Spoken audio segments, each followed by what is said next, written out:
ঠাকুমা, খুব বেশি কষ্ট হচ্ছে তোমার? দাঁড়াও, আমি জল দিচ্ছি।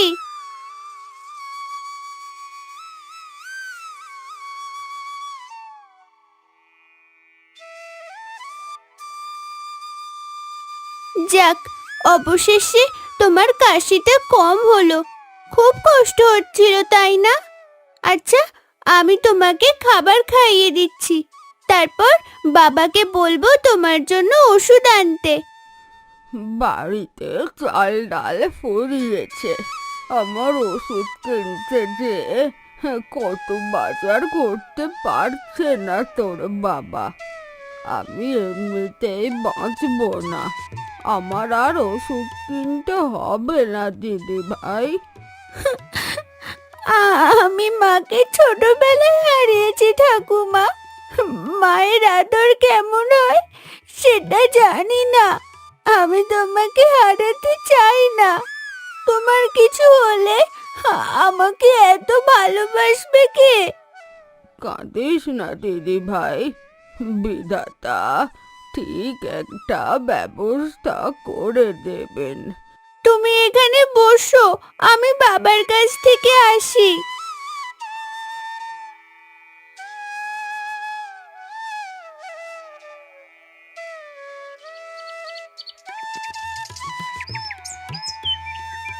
এ কি, তোকে এমন কেন দেখাচ্ছে? মায়ের কিছু হলো নাকি? হ্যাঁ বাবা, ঠাকুমার শরীরটা আজ আরো বেশি খারাপ। তুমি কবিরাজ ডেকে আনো। তুই যা, আমি দেখছি।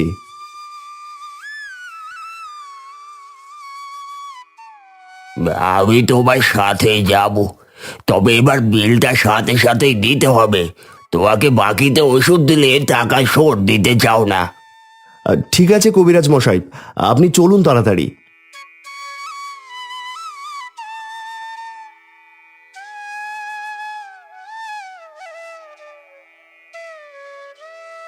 আমি কিছু ওষুধ দিচ্ছি, ঠিক মতো খাইয়ে দেখো সুস্থ হয় নাকি। এবার এই তোমার 350 টাকা হয়েছে। কবিরাজ মশাই, আমার কাছে 300 টাকা আছে, আপনি এটা রাখুন, আমি 50 টাকা পরে দিয়ে দেব। আমি জানতাম তুমি এমনটাই করবে, আজ বলে রাখলাম আর কোনোদিন আমি তোমার বাড়িতে আসবো না।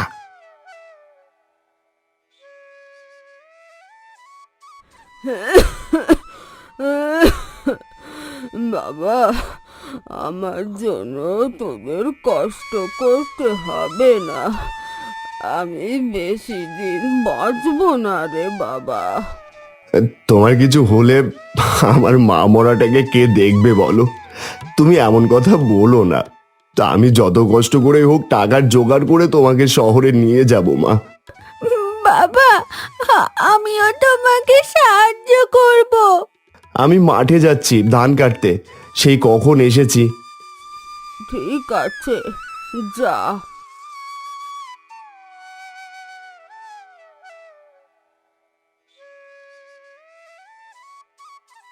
হাই হাই হাই হাই, এটা আমার কি হয়ে গেল? সব যে শেষ হয়ে গেল, গরু ছাগল মিলে সব ধান খেয়ে ফেলেছে। মনে করেছিলাম ধান বিক্রি করে মাকে শহরে নিয়ে যাব, সেটা আর কপালে জুটল না।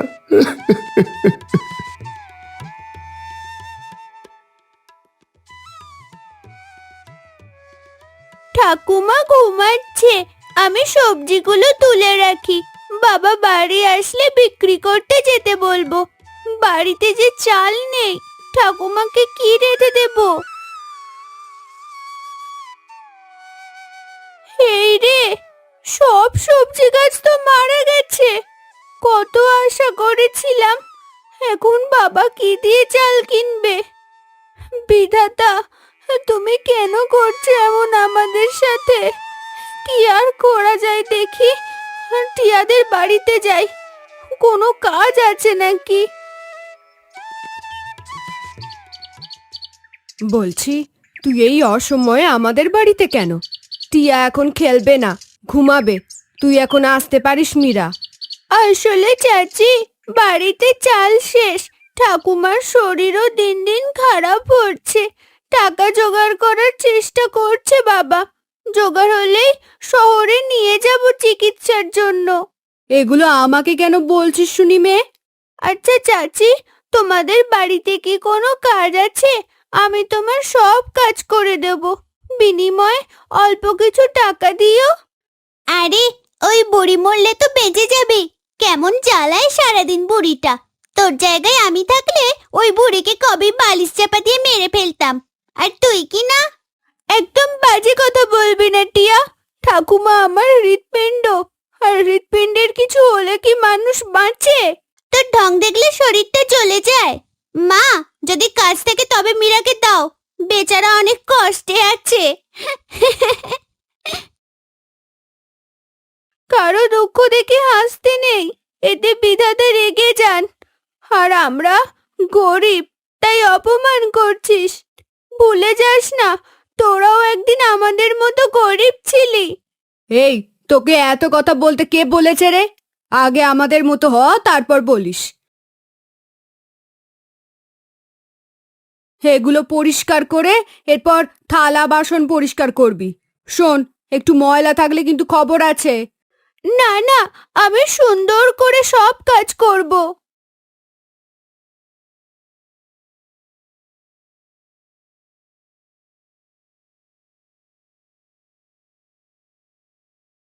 চাচি, সব কাজ শেষ, আর কিছু করতে হবে নাকি? ওই দিকটা নোংরা পরিষ্কার কর দেখি। চাচি, আমার টাকাটা দাও। জানি না ঠাকুমা কি করছে এতক্ষণ। তুমি টাকা দিলে চাল নিয়ে বাড়িতে গিয়ে আবার রান্না করতে হবে। টাকা? কিসের টাকা? এই কাজের জন্য আবার টাকা চাইছিস? সকালের কিছু বাসি ভাত তরকারি আছে, এটাই নিয়ে বাড়ি যা। কিন্তু চাচি। বেশি কথা বললে কিন্তু ওই খাবারটা নিয়ে মুরগিকে দেব, তখন আর এই খাবারটাও পাবি না। না না, এমনটা করো না, আমি টাকা চাইছি না।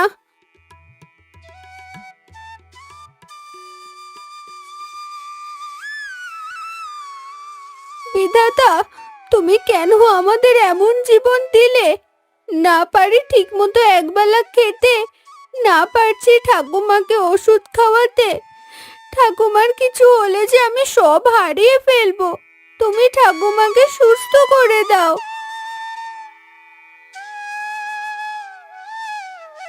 এ কি বাবা, তুমি বারান্দায় এমন করে বসে আছো কেন? কি হয়েছে তোমার?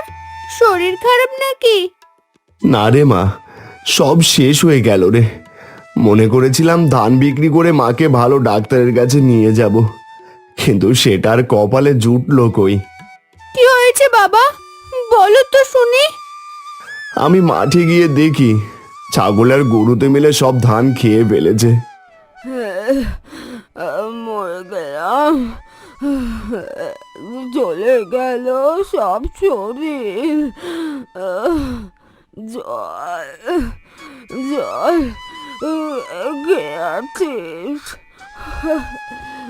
আমাকে একটু জল দে, মরে গেলাম রে, মরে গেলাম। ও মা, কি হচ্ছে তোমার? এমন ছটপট করছো কেন? ও মা, কোথায় কষ্ট হচ্ছে তোমার? বলো মা। বাবা, তুমি আমাদের বাড়ি বিক্রি করে ঠাকুমাকে ডাক্তারের কাছে নিয়ে চলো। আর দেখো ও কেমন করছে। বাবা, আমি আমি আর বাঁচব না। আমার দিদি ভাইকে দেখে রাখিস, ওকে কষ্ট দিস না। বাবা, ঠাকুমা কথা বলছে না কেন? ও কথা বলো ঠাকুমা। ও ঠাকুমা, তুমি মজা করছো না?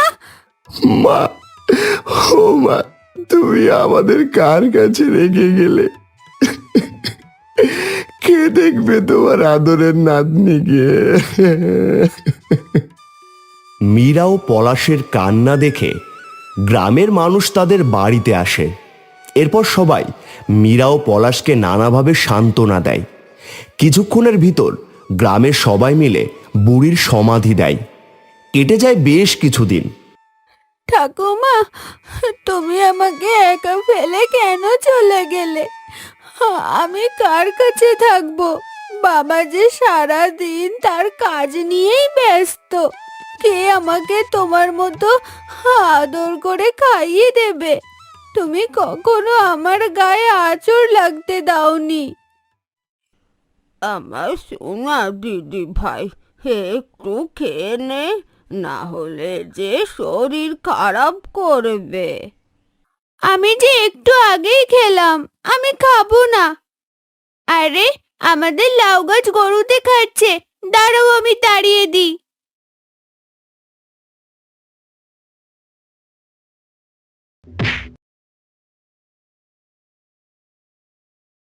আমার সোনাটা কোথায় লেগেছে দেখি? সব ঠিক হয়ে যাবে। কে ছুটতে বলেছে তোকে? আমি আছি কেন? গরুটা আমি তাড়াতাম। মামিরা, এই মিনা, কি ভাবছিস মা? সেই কখন থেকে ডাকছি, একটু পানি দে তো। মারে, তোর ঠাকুমা মারা গেছে অনেক দিন, তুই এখনো কেন মুখ গুমরা করে আছিস? মায়ের জন্য আমার কষ্ট হয় না বুঝি? কাঁদিস না মা।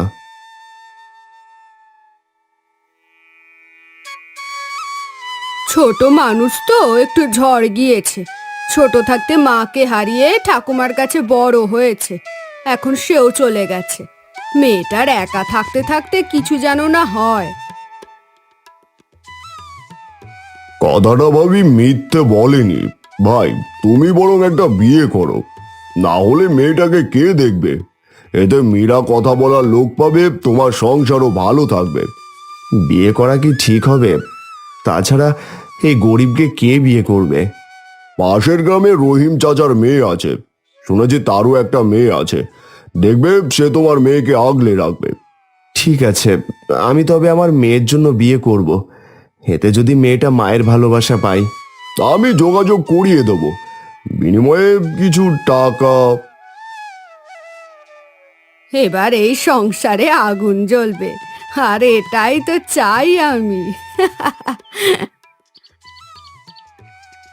এর বেশি দিতে পারবো না, তুমি তো সব জানো ভাই। রফিক কিছু না বলে টাকা নিয়ে সেখান থেকে চলে যায়। পরের দিন রহিমের মেয়ে শ্যামলীর সাথে পলাশের বিয়ে হয়ে যায়। প্রথম প্রথম শ্যামলী মীরাকে যত্ন করলেও একটু পুরাতন হতেই সে মীরাকে অনেক অত্যাচার করত। মরে গেলাম, আর ছেড়ে দাও মা, আমি তোমার সব কথা শুনবো। আমার মেয়ের দিকে একদম নজর দিবি না, আর তাড়াতাড়ি নদী থেকে জল এনে রান্না কর, না হলে আজ তোর খাওয়া নেই। আর একটা কথা, এসব কিছু তোর বাবাকে কিছু বললে তোর বাবাকেই বিষ খাইয়ে মেরে ফেলবো কিন্তু। না না মা, আমি বাবাকে কিছু বলবো না। তুমি বাবার কোনো ক্ষতি করো না, আমি সব কাজ করছি।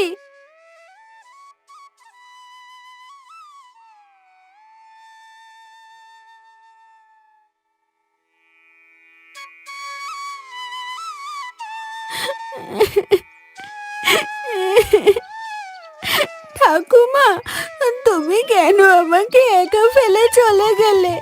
আমাকে কেউ ভালোবাসে না, বাবাও আমার খোঁজ নেয় না। তুমি আমাকে তোমার কাছে নিয়ে চলো, নতুন মা আমাকে অনেক মারে।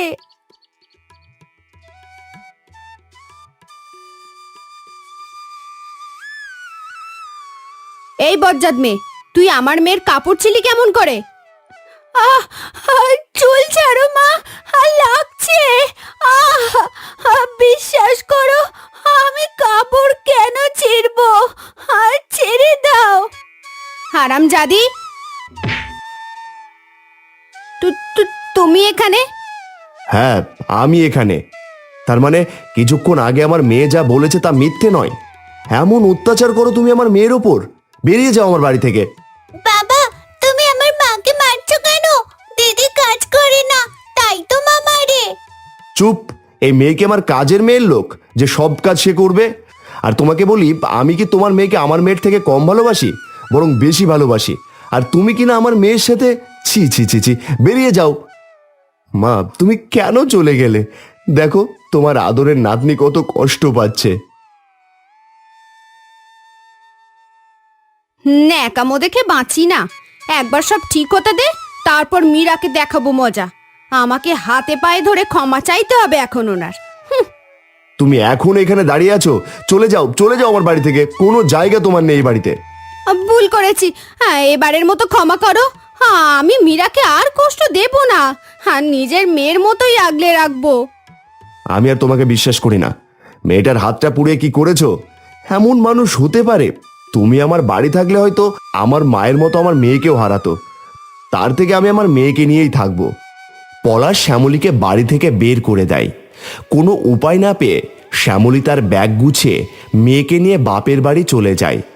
এরপর থেকে পলাশ মীরাকে নিয়ে থাকতে শুরু করে। তাদের ছোট্ট সংসার বেশ ভালোভাবেই কেটে যায়। মীরাও আস্তে আস্তে স্বাভাবিক জীবনে ফিরে আসে।